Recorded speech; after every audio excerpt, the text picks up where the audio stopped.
আসসালামু আলাইকুম এভরিওয়ান, আমি তামান্না নাসির বলছি ঢাকা থেকে। তো আজকে সকালবেলা আমরা সিলেট থেকে ঢাকা এসে পৌঁছালাম। বাসায় আসতে আসতে মোটামুটি 7:30-8টার মতো বেজে গেছে। তো প্রথমেই এসে একটু বারান্দায় গেলাম, তারপরে ফ্রেশ হয়ে নিলাম, তারপরে ভাবলাম যে সকালের নাস্তা করে নেই। আর সিলেট থেকে আসার সময় হচ্ছে মিষ্টি যে বাকরখানি সেটা নিয়ে আসছিলাম। তো আমরা যেহেতু রাতে আসছি যার কারণে বেশি আসলে ছিল না, দোকানে জাস্ট 6 পিসই ছিল। তো সেই 6 পিসই নিয়ে আসছি। তো ওই মিষ্টি বাকরখানিগুলো হচ্ছে গিয়ে আমি, তারপরে আমার ছোট বোন, মানে ও খুব পছন্দ করে, তো ভেবেছিলাম বেশি করে আনবো, কিন্তু ছিল না। তো পরে আবার তাদের কাছে জানতে পারলাম যে মিঠাইয়ের নাকি ঢাকার ব্রাঞ্চেও পাওয়া যায়। ঢাকায় আগে ওইভাবে পাওয়া যেত না, ফুলকলি মধুবনে আমরা খুঁজেছিলাম। তো তারা যখন বলল যে না মিঠাইতে পাবেন, তখন ভাবলাম সমস্যা নেই, তাহলে ঢাকা থেকেই খাওয়া যাবে। তো এখানে আমি হচ্ছে গরম করে নিলাম, চা বসিয়েছি। আর আবরার এই যে ঘুম থেকে উঠে এসেই একটা মিষ্টি হাসি, তারপরে হচ্ছে সে চলে আসছে। অলরেডি এটা মানে ঠান্ডা হয়ে গেছে, ঠান্ডাটাই সে নাড়তেছে আর কি। তো তারও ইচ্ছা হয়েছে কি কীভাবে গরম করে সে সেটা দেখবে আর কি। তো ওকে বললাম তোমাকে এটা দিচ্ছি দাঁড়াও, তো সেই জন্যই সে হচ্ছে ঠান্ডা করে নিচ্ছিল। আর আজকে মানে আসার পর থেকে না, সকাল থেকে তাও নাস্তা টাস্তা সব কিছু করেছি, কিন্তু পরে রান্নাবান্না সব গোছগাছ করেও এত বেশি মানে ক্লান্ত লাগতেছিল, মাথা ঘুরতেছিল। তো পরবর্তীতে আর হচ্ছে রান্নাবান্না করিনি। পরে আম্মুকে বলেছিলাম যে যা রান্না করেছো আমাদেরকে একটু খেতে দিও। তো আফিফ আবরার অলরেডি খেয়ে নিছে। আমার শরীর খুবই খারাপ লাগতেছিল, আমি একটু শুয়েছিলাম। তো আফিফ আবরুরকে আম্মু খাইয়ে দিয়েছে আর কি। আর এরপরে আমি অল্প করে একটু ভাত নিয়ে নিছি, বাট মনে হচ্ছিল যে আমি খেতেই পারবো না, মানে এমন লাগতেছিল। খুব কষ্ট করে এই ভাতটুকু খেয়েছি। আবরার, আফিফ, শুনে যাও। কি করো তোমরা? ওই করেছিল আম্মু, এখন একটু বাইরে যাব, তোমরা বাসায় থেকো। তোমরা কি যেতে চাও? যাবে সত্যি সত্যি? দুষ্টামি করবে না তো? প্রমিস করো, এত জোরে প্রমিস? দুষ্টামি করবে না তো? শিওর? আম্মুর কথা শুনবে? সত্যি সত্যি বলো, দৌড়াদৌড়ি করবে না? ওকে, ঠিক আছে তাহলে। তো এরপরে ঝটপট হচ্ছে রেডি হয়ে নিচ্ছিলাম। আর আমার বান্ধবীদের সবার মিলে প্ল্যান হয়েছিল আজকে আমরা দেখা করব, সবাই সবার বাচ্চা কাচ্চা নিয়েই আসব। তো এই জন্য আগে থেকে আফিফ আবরারকে একটু বলে নিলাম, কোথাও যাওয়ার আগে ওদেরকে যদি সুন্দর করে বলে নেই দুষ্টামি করবে না, তাহলে অনেকটাই ওরা দেখি মানে ওদের প্রমিসটা রাখার চেষ্টা করে আর কি। তো আপুদের যাদের বেবি আছে এটা অ্যাপ্লাই করে দেখতে পারেন, আশা করি কাজে দিবে। বলেছি যে যতক্ষণ থাকবা মানে আম্মুর কথা শুনবা, উল্টাপাল্টা কিছু করা যাবে না, বেশি দুষ্টামি করা যাবে না। বাট এমনি তো খেলাধুলা তো করবেই, এটা তো স্বাভাবিকই, বাট বেশি দুষ্টামি করা যাবে না, বা আম্মুর কথা শুনতে হবে। আম্মু যখন না বলবো তখন না, এই আর কি। আর ফ্রেন্ডরা সে কবে থেকে আসলে প্ল্যান করছিলাম যে দেখা করব দেখা করব, কিন্তু সব কিছু মিলিয়ে কেন যেন হচ্ছিল না। ঈদের পরে আমরা দেখা করেছিলাম, আর তারপর থেকে যে কতবার আমাদের প্ল্যান হয়েছে, কিন্তু টাইম ওইভাবে মানে হচ্ছিল না সবার।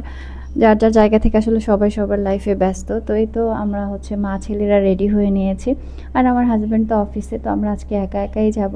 তো এরপরে হচ্ছে রিক্সা নিয়ে নিলাম, আমরা যাচ্ছি হচ্ছে আজকে আগারগাঁয় বিমান বাহিনী যে জাদুঘর আছে সেখানে। কারণ সেই জায়গাটা অনেকটাই খোলামেলা, বাচ্চাদের জন্য অনেক অ্যাক্টিভিটিস করার হচ্ছে গিয়ে জায়গা আছে। তো সেই জন্য আমরা ওই জায়গাটাই চুজ করেছিলাম। আর একটা সুন্দর জিনিস দেখায়, এমনিতে তো ভাইরা ভাইরা মানে মারামারি করে, আজকে দেখেন মানে ভাই ঘুমিয়ে গেছে, ওর মাথাটা পড়ে যাচ্ছিল, আমি দেখতেছিলাম যে আফিফ কী করে, তো দেখলাম সুন্দর করে সে হাত দিয়ে ধরে রাখছে। যদিও আমি পরে ধরে রেখেছিলাম, কিন্তু ওই মুহূর্তটা আপনাদেরকে একটু দেখানোর জন্য আর কি ভিডিও করলাম। তো এরপরেই তো আমরা চলে আসছি।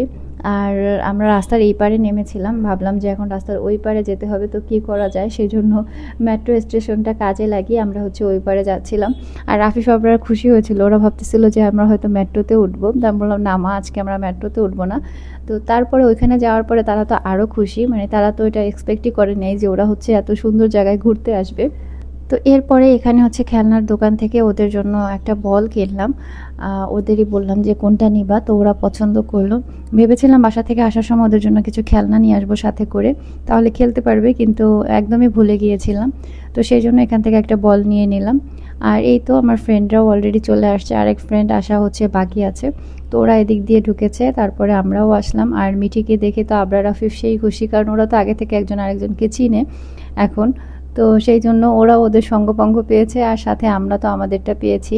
তো এরপরে হচ্ছে আমরা টিকিট করে নিলাম, এখন ভিতরে চলে যাব। আর এখানে আমরা এসেছিলাম আরও মনে হয় 1-1.5 বছর আগে, মানে এরপরে আসবো করে আর কেন যেন সব কিছু মিলে আসা হয় না। তো এরপরে এই তো আমরা ভিতরে ঢুকে গেলাম। আর এদিকে আবরারকে দেখেন, সে কি সুন্দর মিঠির হাত ধরে নিয়ে যাচ্ছে, মিঠি যাতে পড়ে না যায়। আবরার এসব দিক থেকে অনেক বেশি মানে কেয়ারিং। তো এরপরে ওদেরকে সবাইকে নিয়ে হচ্ছে গিয়ে বসলাম, বললাম তোমরা এবার বল দিয়ে খেলতে থাকো। আর আমার 2 ফ্রেন্ড গেছে হচ্ছে গিয়ে পানি আনার জন্য। তো ওরা এসে বলতেছিল তুই 4 জনকে একসাথে কি সুন্দর করে বসায় রাখছিস, এত শান্তভাবে বাচ্চারা তোর কাছে থাকে কিভাবে। তো আমি বলতেছি আমি বাচ্চাদের বেশি ভালোবাসি, তো তাই বাচ্চারা আমার কথা শুনে।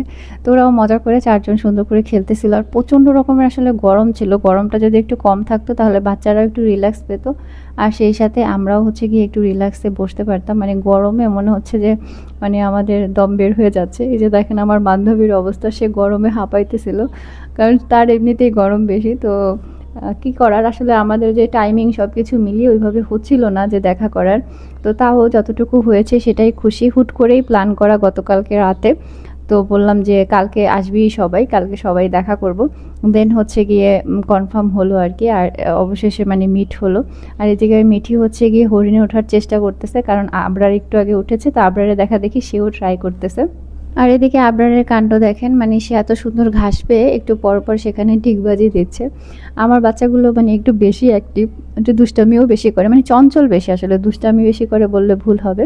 তো এদিকে আমার আরেক বান্ধবীও চলে আসছে, ওর বেবি আবার ছোট, মানে ওদের তুলনায় আর কি। তো সব বাচ্চারা মিলে ঠিক করেছে তারা ট্রেনে উঠবে। তো এখন ওদের সাথে বড় কাউকে উঠতে হবে, তাই আমরা 2 বান্ধবী হচ্ছে গিয়ে উঠতেছি। যদিও আমার মানে এই সবে তেমন একটা উঠতে ইচ্ছে করে না, আমার মাথা টাথা ঘুরতে থাকে। তো জোর করতেছে, পিয়াল বলতেছে তুই যা, আমি বললাম তুই যাও, বলতেছে না তুই যা, তাহলে বাচ্চাদেরকে দেখে রাখতে পারবে, আমি নিচে থাকি। তো ও আর ওঠেনি। তো আমরাই তো সবার বাচ্চা নিয়ে উঠলাম। এদিকে আমার আরেক বান্ধবীকে বলতেছে তোর বেবিকেও দিয়ে দে। তো ও বলতেছে না ও ছোট, ও কান্না করবে। আমি বলছি কান্না করবে না, তুই আমার কাছে দে, দেখবি সুন্দর করেই থাকবে। তো ওই যে ওর বেবি মাশাআল্লাহ আমার কোলে চুপ করে বসে আছে, আর ও একটু চিন্তার মধ্যে আছে মানে বাচ্চাকে নিয়ে যে দিবে না দিবে না, আমরা বুঝতেছিলাম বান্ধবীরা সবগুলা। তা আমি বললাম তুই টেনশন করিস না, ও চুপচাপই থাকবে। তো পিয়াল আবার বলতেছিল যে তামান্নার কাছে দেও, সুন্দর করে ম্যানেজ করবে, দেখবি চুপচাপই থাকবে। তো এরপরে হচ্ছে গিয়ে ও খুব সুন্দর আসলে পুরো রাইডটাই এনজয় করেছে আমাদের সাথে, বাচ্চারাও খুবই মজা পাচ্ছিল আর কি। তবে আমরা বলতেছিলাম যে এখানে এই যে একবার ট্রেনে জাস্ট ঘোরা, আমি বলতেছি এখানে মিনিমাম 2 বার ঘোরানো দরকার ছিল, কারণ স্পেসটা তেমন একটা বড় না, ছোট। আর হচ্ছে বাচ্চাদের বড়দের সবারই পার পার্সন টিকিট ছিল 70 টাকা করে। তো আমরা হাসাহাসি করতেছিলাম, বলতেছিলাম যে পয়সা উসুল হয় নাই, 70 টাকা হিসেবে আমাদেরকে কম ঘোরানো হয়েছে। তো এটা নিয়ে মানে ফ্রেন্ডরা একসাথে হলে যা হয়, অনেক বেশি মজা করছিলাম। তো এদিকে ওদেরকে বলতেছি সবাইকে ডেকে এনে যাই আমরা একটা ছবি তুলি। তো ছবি তোলার কথা বলে এনে তারপর ফাঁকে আমি একটু ভিডিও করে নিয়েছি, কারণ একসাথে সবাই আমরা হতেই পারছিলাম না, সবাই সবার বাচ্চাদেরকে তো কম বেশি দেখতে হচ্ছিল, যেহেতু সবাই ছোট। আর এখানে অনেক মানুষজন, বাচ্চা কাচ্চা কোন দিকে না কোন দিকে চলে যায়। তো সেই জন্য একটু দেখে শুনে রাখাটা খুবই দরকার। ঘুরতে গেলে অবশ্যই এইসব দিকগুলো একটু খেয়াল রাখবেন, কারণ বাচ্চারা কিন্তু বেশি ছোটাছুটি করে। তো এসে আমাদের কয়েক ধাপে অলরেডি খাওয়া হয়ে গেছে, ডোনাট খাওয়া হয়েছে, চিপস খাওয়া হয়েছে, এরপরে হচ্ছে এখন আইসক্রিম খাওয়ার পর্ব চলে। মজা কেমন কেমন? খাও খাও, কামু দো কামু দো কামু দো।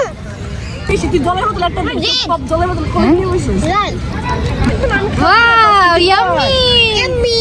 ওই দেখো ভাইয়া কিভাবে খায়, বেশি করে খাও বেশি করে। দেখো আমরার কি হয়েছে,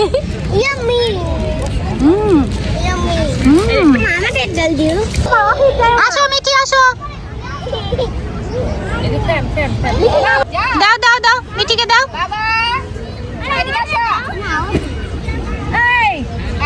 দাও দাও মিঠি দাও।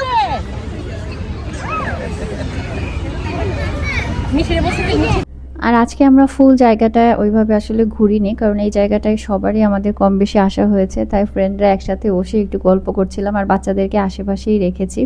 আর এখন একটা মজার জিনিস আপনাদেরকে দেখাই যে কি আর গল্প করব, বাচ্চার মায়েরা সব একসাথে হলে যা হয় আর কি।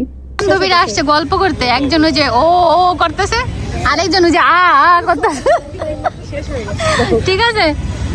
আর আরেকজন ও করতে করতে পারে না, এই জন্য আরেকজনের নিয়ে আসছে সাথে করে। এই হচ্ছে অবস্থা তাদের। বসো বসো পুটুন বসো।